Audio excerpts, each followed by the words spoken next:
Buenas noches, buenas tardes, buenos días, dependiendo del momento en que lo vean, ¿verdad? Aquí estamos abriendo un live en Instagram, nuestro segundo live de este ciclo, de esta temporada. Y esta vez estamos arrancando con Modo Mamá, Vida Gaviria como invitada, amiga apreciada y family coach destacada en nuestro país y en toda parte del mundo. Esta mujer es internacional, intergaláctica.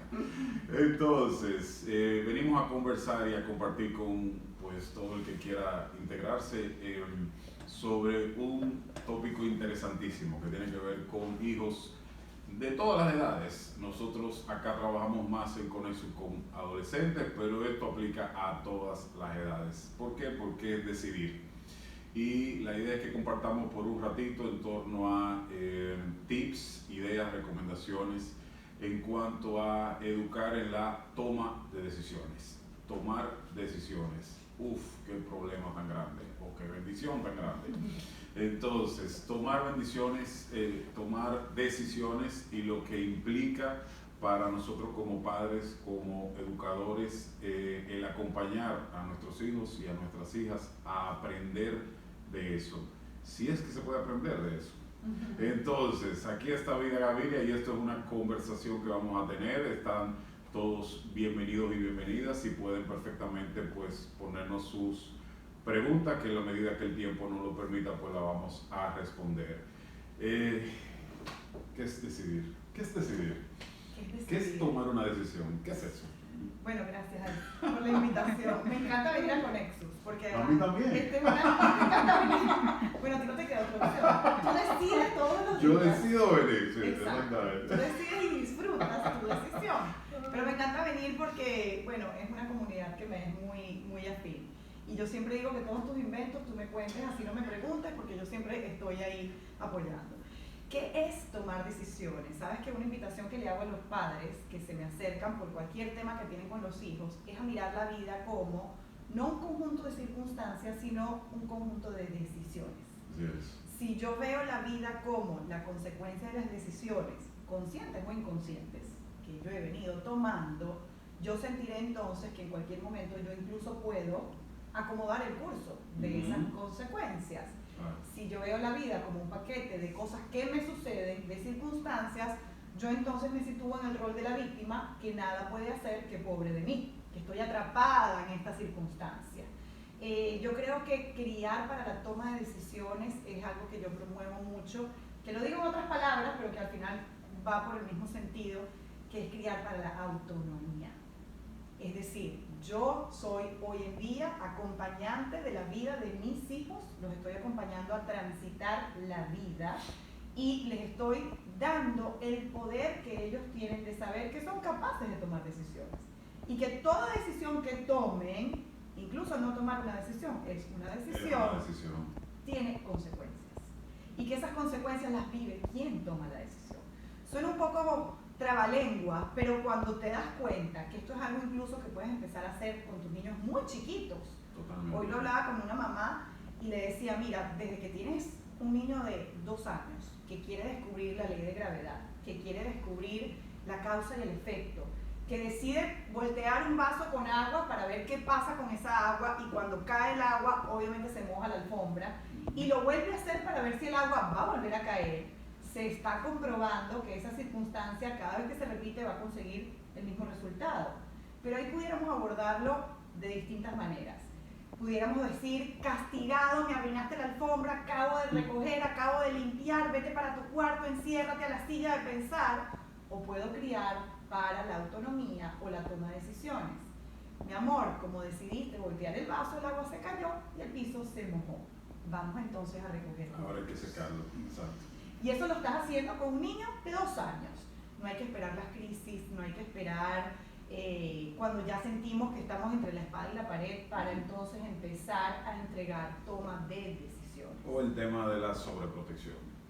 Yo decido por mi hijo porque como yo amo a mi hijo, a mi hija, yo tengo que decidir por él, tengo que decidir por él y por mí, tengo que protegerlo, no puede vivir porque le tengo que economizar dolor, miedo, insatisfacción y entonces le hago esta burbuja y esta protección que al fin de cabo no es vida.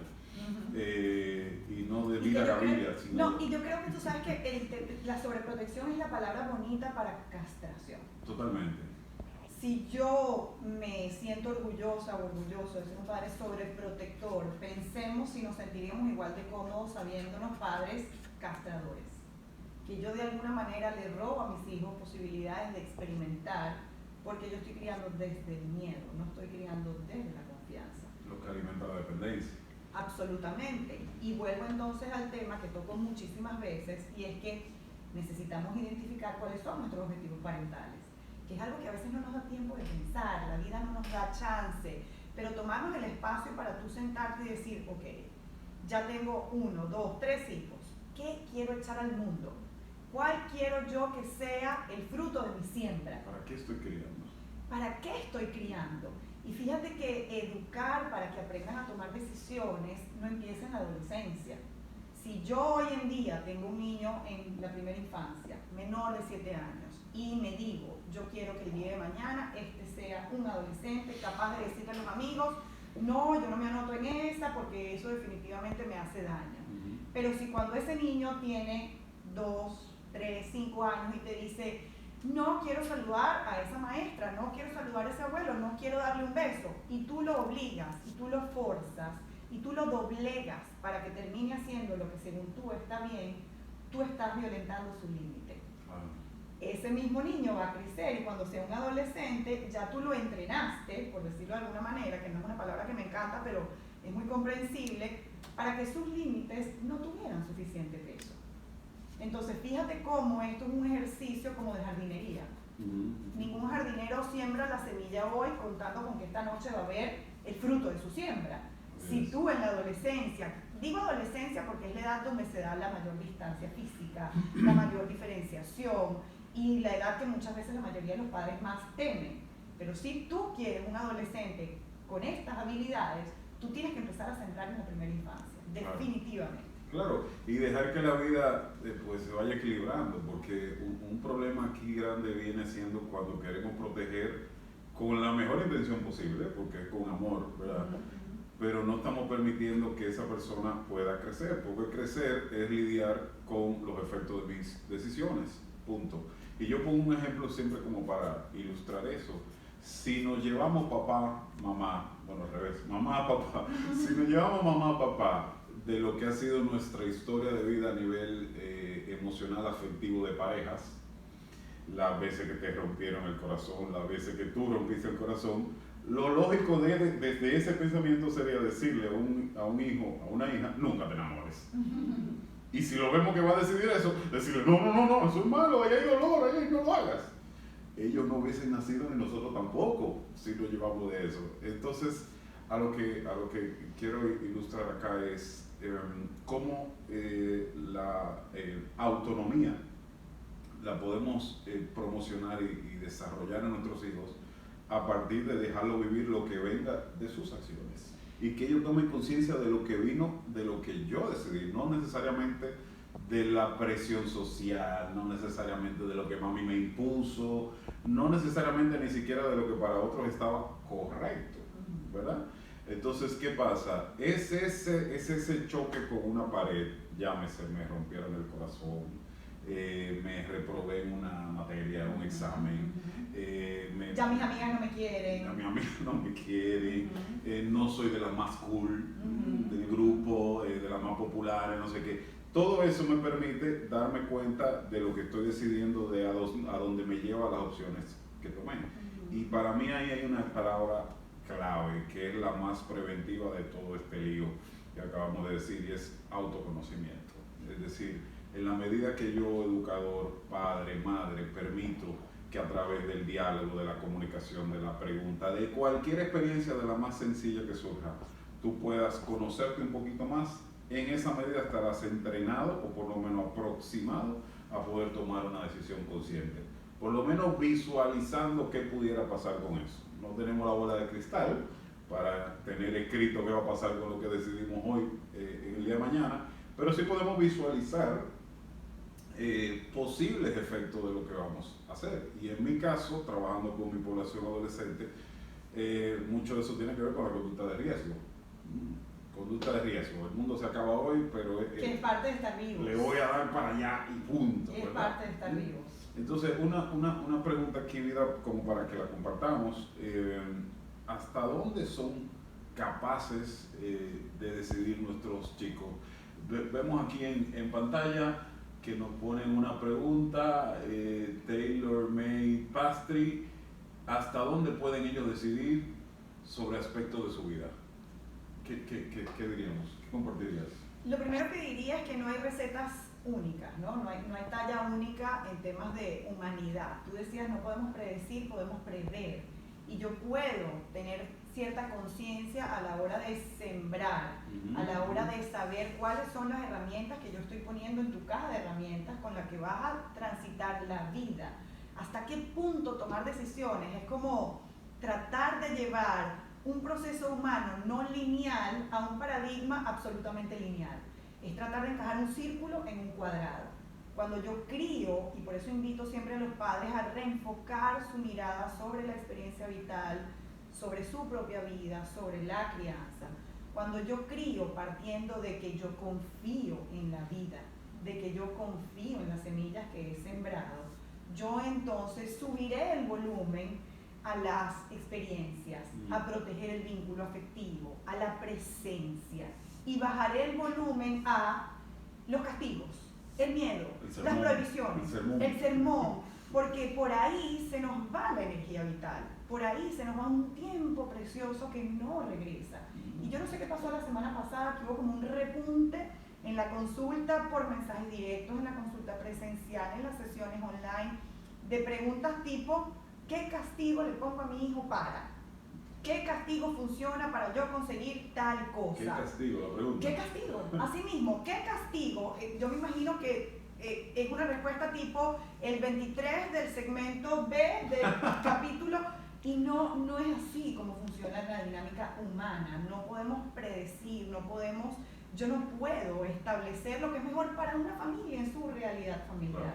Yo puedo invitarte a reflexionar sobre tu experiencia vital.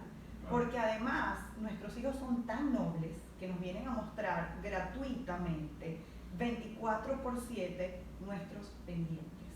La salida siempre es hacia adentro. Cuando yo empiezo a ver que eso que yo quiero modificar en mi hijo, que a mí tanto me molesta, a lo mejor es un pendiente que yo tengo conmigo, y lo empiezo a mirar en mí, va a perder importancia que mi hijo lo haga o no lo haga.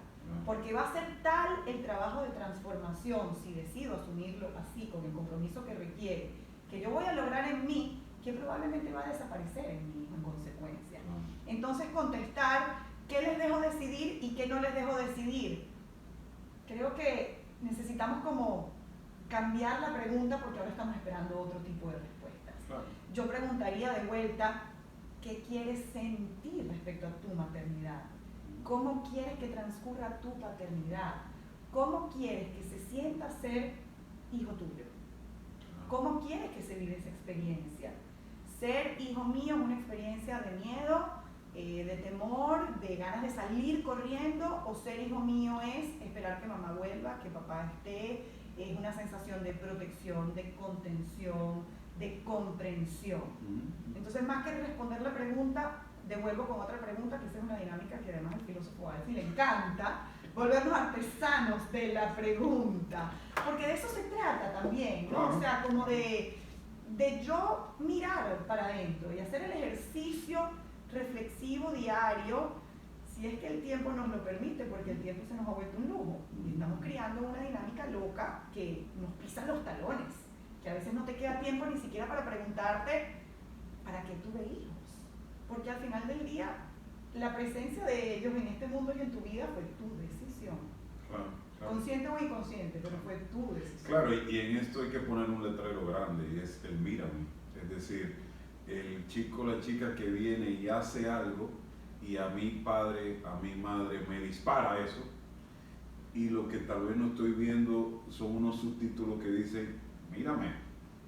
Mírame, quiero alar la atención del sistema para que me mire. A veces no de la forma más agradable, ¿verdad? Pero lo que está pidiendo es una atención, por lo menos en una forma que no le hemos dado. Que bien puede ser bien intencionada como bien matices, es decir, muchas veces estoy haciendo algo y decido hacer algo o expresar algo para ver cómo te vas a manejar conmigo después que yo dije eso. Que no están tomando la temperatura. Sí, claro que sí, es parte de la danza que tenemos que bailar continuamente. Ahora, yo creo que el problema viene cuando le reaccionamos a ese hecho y no a la intención que hay detrás en el muchacho, ¿verdad? Porque la intención primera es mírame, y mírame no solamente de ojos, sino de mírame afectivamente, ¿verdad? Es decir, mírame como persona que estoy lleno de miedos, que no me conozco, que estoy en proceso de ver quién es que soy, quién es que quiero ser y demás. Cuando automáticamente a ese mírame le reaccionamos violentamente, le reaccionamos disparando, nos estamos dejando ver que hay algo ahí que nosotros no hemos mirado en nosotros. Entonces, y este espejito ambulante de unos cuantos años nos está diciendo, ¡hey, mírate, mírame a mí también! Entonces, ese diálogo que se da a partir de situaciones como esa, pudiera ser desencadenante de problemas, como pudiera ser desencadenante de crecimiento y de doble vía. Y que ese mírame es muy intenso durante los primeros años, pero a medida que el niño va creciendo y descubre que es una persona y que empieza la construcción de su propio yo, ese mírame empieza a incluir otros ingredientes, porque al principio es mamá mírame, papá mírame, después será abuela mírame, después será maestra mírame, después será amiguito mírame, después será pareja mírame, socio mírame, compañero de la universidad mírame. Entonces, esa demanda que a papá y a mamá puede generarles tanto desgaste, sepan, confíen y tengan la certeza de que dura muy poco. Pero esa duración es la más delicada que vamos a tener entre las manos. Porque los primeros 1000 días de vida, si contamos como el día 1, el día de la concepción, entendiendo que estamos hablando de los 2 primeros años más o menos, es el terreno donde se teje la salud emocional del resto de la vida. Entonces yo no necesito esperar tener un preadolescente, un adolescente, para empezar a enseñar cómo tomar decisiones. Lo puedo hacer desde el día 1 y no siempre tiene que ser en forma de elección, no siempre tiene que ser ven, hoy te voy a enseñar, porque mi hijo lo está viendo en mí, está viendo cómo yo fluyo en ese mar, cómo lo navego también. Hay un tema, por ejemplo, que es muy frecuente entre las preguntas, que es el tema de límites. Y la primera pregunta es, ¿cómo te manejas tú con los límites? ¿Cómo le dices tú, no me sigas pidiendo favores porque me siento invadida? ¿Cómo le dices tú a tu mamá, mamá, no me llames 25 veces? ¿Cómo le dices tú al vecino, vecino, usa tu parqueo, no te estaciones en el mío? ¿Tienes conflicto para manejar estos límites? Pues entonces hay trabajo que hacer. Claro. Definitivamente, antes de volcarnos a mirarlo solo afuera, solo en el otro. Que no es lo mismo que si yo lo mirara en otro adulto, porque aquí hay una grandísima diferencia. Cuando yo lo miro en un hijo que está en proceso de construcción de su yo, y yo pongo en ese hijo toda la carga de lo que no sabes hacer, lo que no terminas de conseguir, entonces yo además estoy mellando su autoconcepto, o su autoimagen, o su autoestima. Entonces tengo que entender que ser padre requiere valentía y requiere madurez, y que esto es un compromiso que exige que estemos a la altura del compromiso. Claro. Definitivamente. Y más aún con una generación que viene con un chip genético de que todo tiene que acomodarse a mí, ¿verdad? Es decir, estamos criando una gente que han aparecido en un mundo donde una pantalla le permite acceso a cualquier cosa en cualquier momento. Entonces lo que queda en mi cerebro es que, bueno, todo puede venir a mí, ¿verdad? Todo puede venir a mí 24/7 en cualquier momento, todo. Ahora, aquí hay que poner en perspectiva un detalle que yo creo que es importantísimo, el para qué. En el juego de ajedrez tienes el tablero, tienes unas reglas, tienes unas posiciones, tienes unas figuras y demás. Se puede mover de esta forma, se puede mover de aquella, busco este propósito, pero siempre hay un para qué y un propósito claro. Y aunque los movimientos cambien o las opciones cambien o el tablero cambie o el color de la ficha te cambie, hay un propósito claro, ¿verdad? Yo creo que mucho de lo que podemos acompañar en este proceso a hijas y a hijas, vuelvo, como decía Vida, no importando edad, es precisamente eso, el más que venir a decirle lo que tienen que decidir, acompañarles a que ellos mismos definan el propósito de lo que están buscando, o el propósito hacia el cual van. Y eso no es un por qué, eso es un para qué. Entramos en por qué, porque sí. ¿Por qué? Porque me gustó. ¿Por qué? Porque está de moda. ¿Por qué? Porque ganó Trump. ¿Por qué? Porque perdió Obama. ¿Por qué? Sin embargo, cuando me hago la pregunta del para qué, espérate, tengo que ir como un poquito más profundo. Espérate, ¿para qué es como, cuál es como la base de esto? Como por ejemplo, una pregunta por decir, ¿para qué tener hijos? ¿Qué tú crees, vida? ¿Para qué tener hijos? ¿Qué tú crees, vida? ¿Para qué estudiar esa carrera? Porque está de moda, porque quiero dinero, porque voy a hacer de dinero con eso. Eso es por qué. Ahora dime el para qué. Y algo que no está contaminado dentro de ese mismo diálogo es el futuro, ¿verdad? Es decir, ¿cómo se imagina vida a 10 años? ¿Y para qué tomar esa decisión que estás pensando de aquí a 10 años? ¿A dónde quiere llegar? Todos estos son cuestiones que aunque no lo puedan responder en el momento, si sembramos esa cosita ahí adentro en el diálogo interior, ya nos ganamos una esquinita del cielo como padres, como madres, como educadores, con el proceso de toma de decisiones. Vuelvo y lo reafirmo. El acompañarles en establecer para qué tomar esa decisión o esas opciones dentro del tablero que sea. ¿Para qué jugar fútbol? ¿Para qué hacer un curso de fotografía? ¿Para qué ir en la tarde al preescolar a una clase adicional? ¿Para qué ponerme en clase de ¿cómo se llama? Los patines, el patinaje? ¿Para qué irme de fin de semana, vámonos juntos para Constanza? ¿Para qué? ¿Verdad? ¿Para qué? Estamos más acostumbrados, yo pienso, al territorio de las justificaciones, a ver cuál es más fuerte y cuál la dice más alto, tú o yo, cuando en el fondo lo que hay que tener claro aquí es el para qué, porque si tengo claro el para qué, en el camino las opciones pueden cambiar. Y yo incluiría también allí cómo me quiero sentir. Cómo me quiero sentir con eso que yo estoy decidiendo. Cómo me imagino que me voy a sentir cuando suceda eso, para lo cual yo estoy trabajando, convenciendo a mis padres o lo que sea. ¿Qué siento yo que me va a dar eso que ahora mismo yo no tengo? Nuevamente vuelvo al tema del tiempo, que se nos ha vuelto un lujo. A veces hacernos estas preguntas, no hay tiempo para hacernos estas preguntas, pero yo creo que hacen la diferencia. Hacen la diferencia en una crianza sentida. Somos nosotros los que tenemos que darle como ese reposo a la crianza también, los que tenemos que darle el asentamiento a la base, tocar base, que sea un momento de déjame escucharme, déjame oír en mi silencio, déjame estar conmigo, con mi soledad.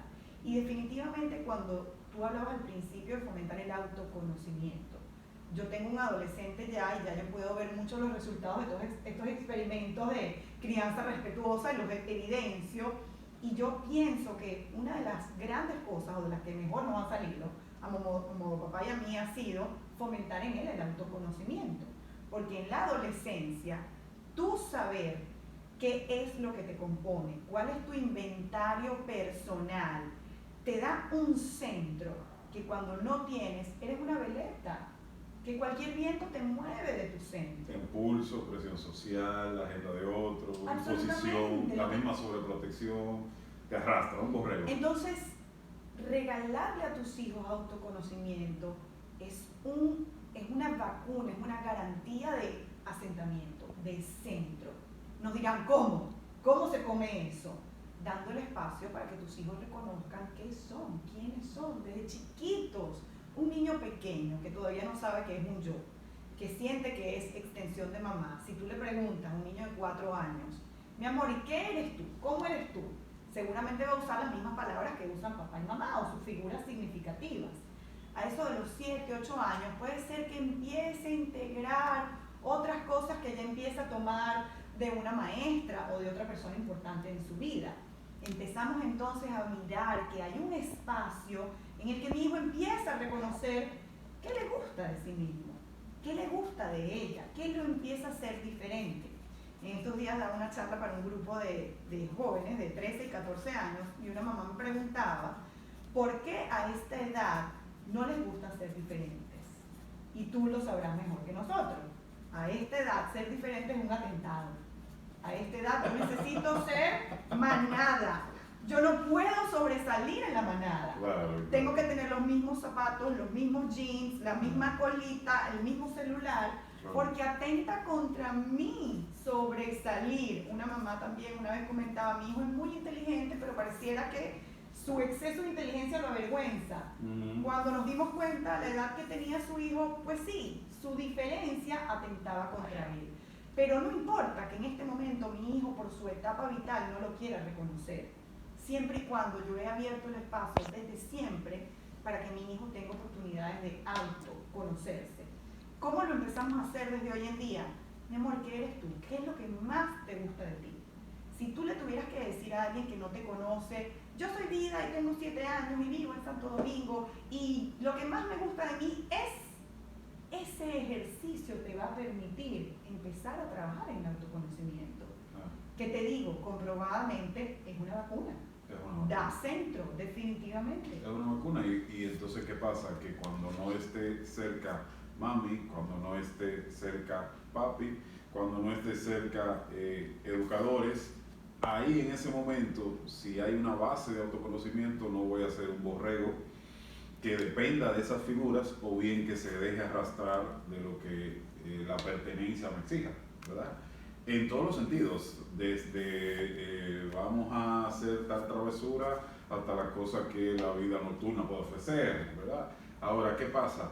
En esto tiene vital importancia el proyecto de vida de papá y de mamá. Definitivamente. Hay un wifi espiritual que no podemos ver ni medir fácilmente, que transmite ese tesón de decisión de parte de padres a hijos. Y eso es, para mí es fascinante porque uno lo ve a través del tiempo, tanto en uno como en otra persona, uno lo ve a través del tiempo, como el no paralizarme por un miedo, por ejemplo, o el no dejarme arrastrar por la presión social. En gran medida viene ese chico, esa chica, porque se lo dejaron vivir, ¿verdad? Esa autonomía, y eso viene porque lo trabajé yo como papá, lo trabajé yo como mamá en mí. Es decir, inevitablemente en todo este proceso lo que quiero que llegue a mi hijo, a mi hija, tiene inevitablemente que pasar por mí.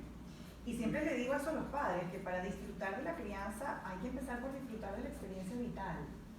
Somos los mismos, somos la misma persona que vive, que paga deudas, que enfrenta retos de trabajo, que va a la universidad, que se reúne con los amigos, que el que está criando a sus hijos. Entonces, si mi vida es gris, llena de insatisfacciones, un círculo vicioso de quejas, va a haber poca probabilidad de que yo pueda disfrutar la experiencia de criar. La pregunta. Preguntas para autoconocimiento.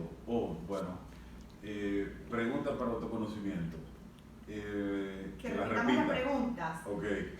¿Qué es lo que más te gusta de ti?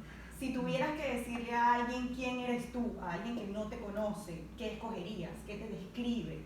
Les decía que nuestros hijos cuando empiezan a salir de la primera infancia, a eso de los 7, 8 años, puede ser que ya empiecen a decir cosas distintas a las que oyen de ustedes. Antes de esa edad, y pueden hacer el experimento en casa, si tienen un niño pequeño, ese niño va a decir de sí mismo lo que ha escuchado a mamá y a papá decir, y a veces puede ser muy duro el experimento. Dice Laura Goodman que el discurso materno termina convirtiéndose en nuestra verdad. Entonces, a partir de los 8 años, yo puedo empezar a ver que ya mi hijo empieza a integrar otras cosas que ha visto en otros, que sus maestras le han dicho, que otras personas significativas le han dicho. Y ahí empiezo yo a abonar ese terreno para que tú te conozcas, para que tú sepas quién eres tú.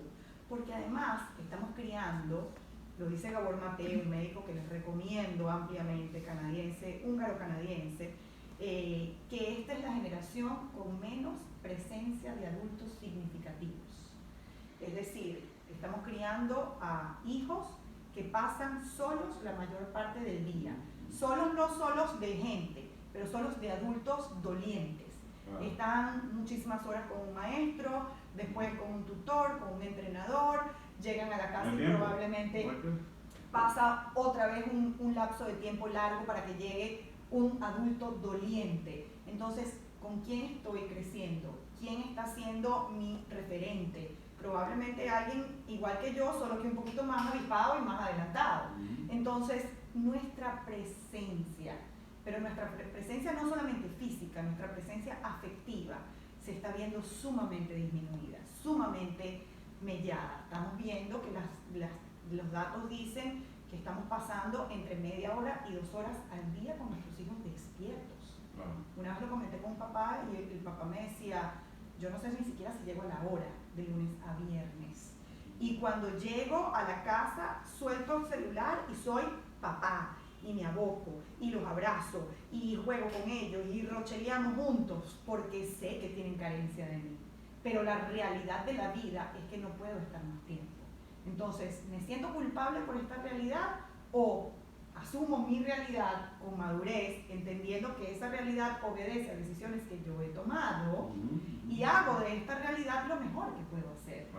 Si estoy presente para mis hijos media, 1, 2 horas al día, pues entonces voy a ser el papá de mis hijos, voy a ser la mamá de mis hijos. Hay muchas otras cosas que yo intento hacer que lo puedes recordar la alarma del celular. Si hiciste la tarea, si enviaste el mail, eso te lo puede recordar cualquier app que existe para eso. Pero ser una mamá, solo lo puede hacer una mamá. Ser un papá, solo lo puede hacer un papá. Entonces, en esta vida loca, en la que el tiempo se nos ha vuelto un lujo, estar presente para nuestros hijos es una manera también de enseñarle cómo se ve el mundo a través de nuestros ojos. Y si yo tengo bien digerido el tema de toma de decisiones, pues ahí tendrá un referente importantísimo, insustituible. Claro. Y aquí yo quiero mencionar un tópico, un detallito importante, y es la capacidad reflexiva. A través del tiempo, sobre todo con adolescentes, he podido ver cómo ese punto es medular. Es decir, cómo esa parte de buscar acompañarle para que ellos desarrollen la capacidad reflexiva da sus dividendos de gran manera. Entendiendo capacidad reflexiva como, sobre todo yo lo enfoco en el error, en el fracaso, en la frustración. Y como a partir de la reflexión yo puedo decir, ok, deja ver, me equivoqué, o tomé una decisión que me trajo consecuencias indeseadas, ok, deja ver cómo lo tengo que hacer la próxima vez, qué tengo que mirar que no miré, qué cosas tengo que tomar en cuenta para tomar decisiones la próxima vez. ¿Por qué? Porque lo que he podido comprobar con estudiantes es, y como padre también, es que la capacidad reflexiva en el individuo obviamente implica la autonomía, implica la presencia, ¿verdad? Pero te lleva a pulirte, te lleva a mejorarte. Es decir, no es una respuesta cerrada. ¿Llovió o no llovió? Es, espérate, mi forma de tomar decisiones tiene que cambiar de tal forma para que no me choque con la pared la próxima vez, ¿verdad? Y eso tiene que ver con destreza de pensamiento, pero tiene que ver con habilidades socioemocionales también, tiene que ver con que me dejen reflexionar, que me den mi espacio para yo reflexionar y chocar con mi pared, lidiar con mis monstruos internos y todo lo que surja, bueno y malo, ¿verdad? Y todo eso es un proceso enteramente de autonomía y que permite al sujeto, y en esto las mujeres a los hombres como en todo nos llevan la milla, ¿verdad?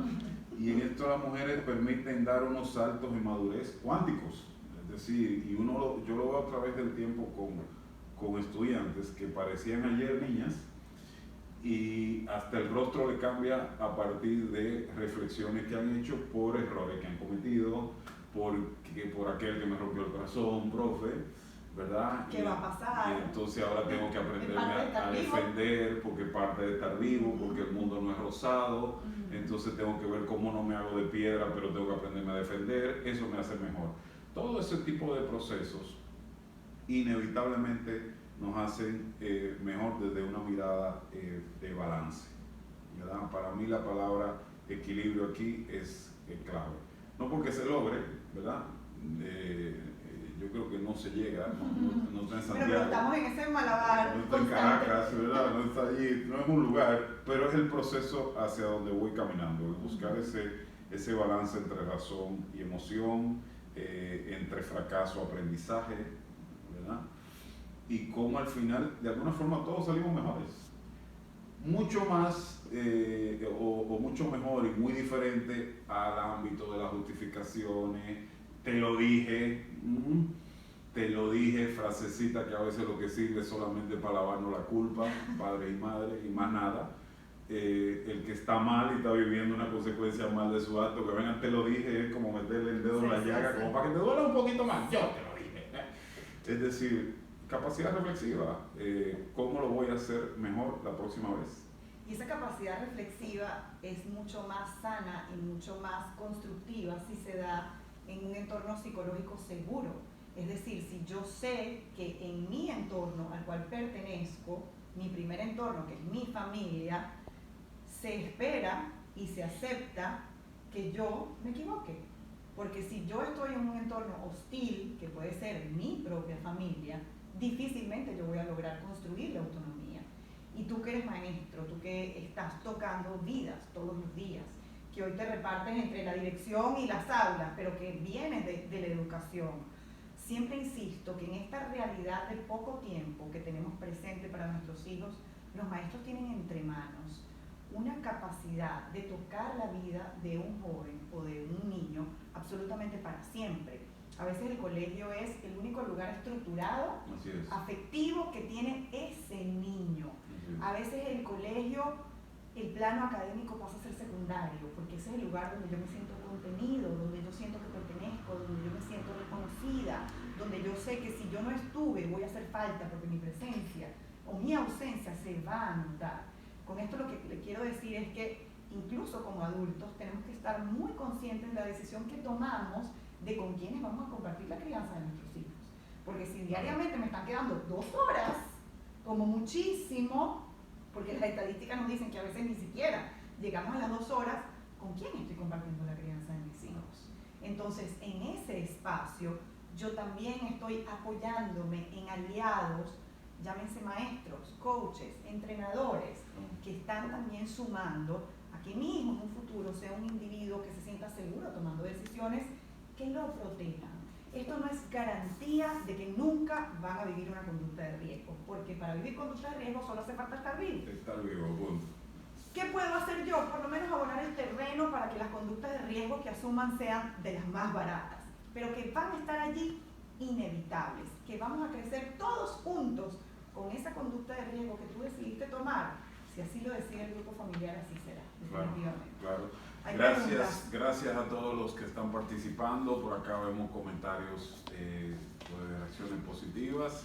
Vamos ya casi terminando. Cualquier otra pregunta que quieran. Yo quiero mencionar una pregunta el otro día, que un poco para ir como cerrando. El otro día un papá, le dijo a su hija al verla después del colegio, ¿qué decidiste hoy que decidirás mañana de nuevo? A veces tú sabes que el papá, la mamá nos dice, es que no habla, es que son monosílabos. Le pregunto todos los días cuando se monta en el carro, ¿cómo te fue? Bien, ya. A veces los apabullamos. A veces pero es una pregunta cerrada, una pregunta cerrada. ¿Cómo te fue? Bien, ya. ¿Ya te contesté? Ya te contesté. Ahora, ¿qué decidiste hoy que decidirías de nuevo mañana? ¿Cómo hiciste sentir a los demás con la decisión? Saca un libro de preguntas. Tiene unas preguntas buenísimas. Él es filósofo de verdad. Saca el libro de preguntas, por favor. Entonces, ¿qué pasa? Esa viene, comenzó. Gracias. Aquí quedó comprometido el público. ¿Qué pasa con eso? Que me parece, y lo he comprobado en la práctica, que ese tiempo que no podemos estar físicamente con ellos, nos metemos en su cabecita y en su corazoncita con la buena pregunta que le hacemos. Es decir, que cuando le mueves la alfombra con una pregunta que genera autoconocimiento, diálogo interior, capacidad reflexiva, ese diálogo ahí adentro dice, espérate, ¿cómo voy a responderme esto a mí? ¿Verdad? Ni siquiera mami, ni siquiera papi, a mí, ¿cómo me voy a responder eso? Eso se vuelve una presencia nuestra importante, ¿me entiendes? Aunque no sea física, que es obviamente la ideal, se vuelve una presencia nuestra y yo te diría que hasta un legado cuando lo repetimos. Es decir, ¿por qué ese chico, esa chica físicamente puede estar en Australia y se llevó esa pregunta que mami le dejó? Y todo lo que eso desencadena en términos de su proceso de toma de decisiones, de madurez, de socialización, de inteligencia emocional y demás. Ahora, para yo poder hacer esa pregunta, tengo que hacérmela yo primero, ¿verdad? Tengo que estar abierto yo y dispuesto yo a que esa pregunta, el mero hecho de confeccionarla, de elaborarla, retumbe dentro de mí, ¿verdad? Y atención, si no es así, el muchacho se da cuenta. Tú me estás haciendo una Son pregunta. Son los que más nos conocen. Tú estás haciendo, tú me vas a hacer una pregunta a mí que tú no estás dispuesto a hacerte a ti. No te la compro. Exactamente. Entonces, me parece que una clave aquí es en la cotidianidad, en ese contacto tan limitado de tiempo físico, como decía Vida, qué pregunta podemos hacerle a nuestro hijo, a nuestra hija, que habite dentro de ellos nuestro legado, nuestro amor también, porque es una carga de cariño, ¿verdad? Y que de ahí surjan decisiones que puedan tomarse desde la autonomía. Y que bien, eso traiga recompensa, la vida lo dirá. Que traiga consecuencias, la vida lo dirá. Al fin y al cabo, eso es lo que tenemos que vivir. Esa es la vida, ¿verdad? Aquí no hay nadie que sea un out, ¿verdad? Miren, estos días voy a contar algo de mi hijo que no le he pedido permiso para contar, pero creo que lo puedo contar porque no es nada revelador.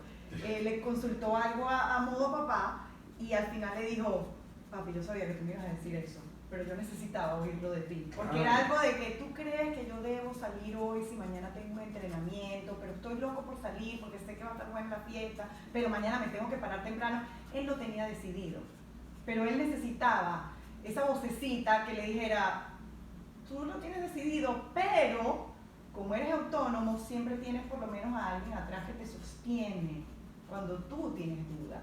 ¿Qué es la diferencia entre autonomía e independencia? Porque a veces la independencia es dale que no hay quien te ataje. Claro. Y la autonomía es dale que tú puedes, pero si necesitas tocar base, la base siempre va a estar disponible. Y que sepa que hay una base. Yo en estos días ponía un post que fue como muy comentado y la gente no estaba toda de acuerdo, que yo decía, en vez de hablar de nido vacío, hablemos de nido disponible. Es decir, tú seguiste tu vuelo, pero aquí está el nido, no para que te devuelvas, sino para que sepas que aquí está la base y que puedes tocar base. Claro, es un GPS, es un GPS, mira, aquí está el location donde tú puedes venir. Había una pregunta que tú me estás mostrando, podemos conectar más haciéndoles preguntas que los lleven a reflexionar. Sí, claro. Pero había otra de bebés y los bebés sienten más seguridad si hablamos en español, aunque vivamos en Estados Unidos. Yo creo que la seguridad no viaja en el lenguaje, la seguridad viaja en la intención. Podemos hablar gibberish, podemos hablar garabatos, podemos hablar esperanto, podemos hablar nonsense, y si estamos hablando la palabra amorosa, cualquiera la va a entender. Un experimento sencillo, si tú vas en el tráfico y ves al carro de al lado que tiene los vidrios arriba y tus vidrios están también arriba y la persona está llorando encima del volante, tú no necesitas escuchar qué está sintiendo porque ya tú lo sabes. Igual que si la persona va, tú no necesitas escuchar para saber qué está sintiendo. Y así mismo como nuestros bebés todavía no dominan el recurso del lenguaje, pero conectan con nosotros cuando nosotros empezamos a hacer esos cánticos parecidos al lenguaje cuando nacen, yo creo que la seguridad, como decía antes, viaja en la intención más que en el idioma. Claro. Y con el tema de la capacidad reflexiva y las preguntas, es lo que lo origina. Es decir, la pregunta es lo que origina la reflexión. Por eso yo no comparto la idea del el sermón medieval extenso.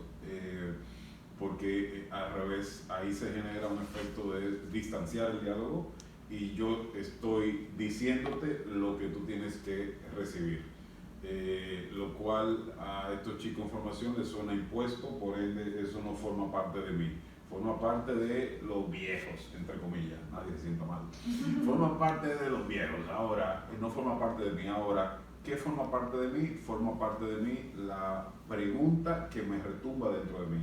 Y ahí entra mucho la palabra cómo, más que más que algo. Pero esto en 5 que sea minutos se una acaba y respuesta. se corta. Que- Y nos manda para la luna ya. Ahí hay una pregunta que está buenísima. Mira, si tú estabas hablando de cómo podemos ayudar a los adolescentes en su proceso de reflexión para que evalúen las consecuencias de sus decisiones. Con preguntas. Con preguntas. ¿Cómo te sientes con eso que decidiste? ¿Cómo te sientes con cómo ahora se siente la persona afectada por tus decisiones? Claro. Y ahora tenemos algo que tiempo atrás no estaba, el acceso a información. Es muy diferente, es un mundo en el que información no me va a faltar para estar informado a la hora de tomar una decisión. Es decir, tiempo atrás había que irle detrás a la información, ahora es al revés, la información viene detrás de nosotros. Entonces, a la hora de tomar una decisión, hoy el internet, la tecnología nos permite buscar información. Ahora, el procesamiento de esa información es a través de preguntas, es a través de la reflexión, es a través del análisis, lo cual, volviendo atrás, te permite hacer ese balance entre lo que pienso y lo que siento. Cosa que no necesariamente se logra, pero que sí lo podemos ver como un horizonte hacia el cual caminar, y lo que viene es beneficio. Ya para... Voy cerrando, me dicen. Entonces, es que esto se cae y se cayó. Entonces, gracias a todos los que participaron. Siempre es un placer, un honor compartir y conversar con esta dama. Esta química que tenemos que fluye bastante. Pasó 1 hora y no nos dimos cuenta. Y saliste con un libro. Y voy a hacer un libro porque me dijo vida. Sí. Gracias a todos. Educar a sí. nuestros chicos en tomar decisiones. Muy buenas noches. Gracias. Gracias.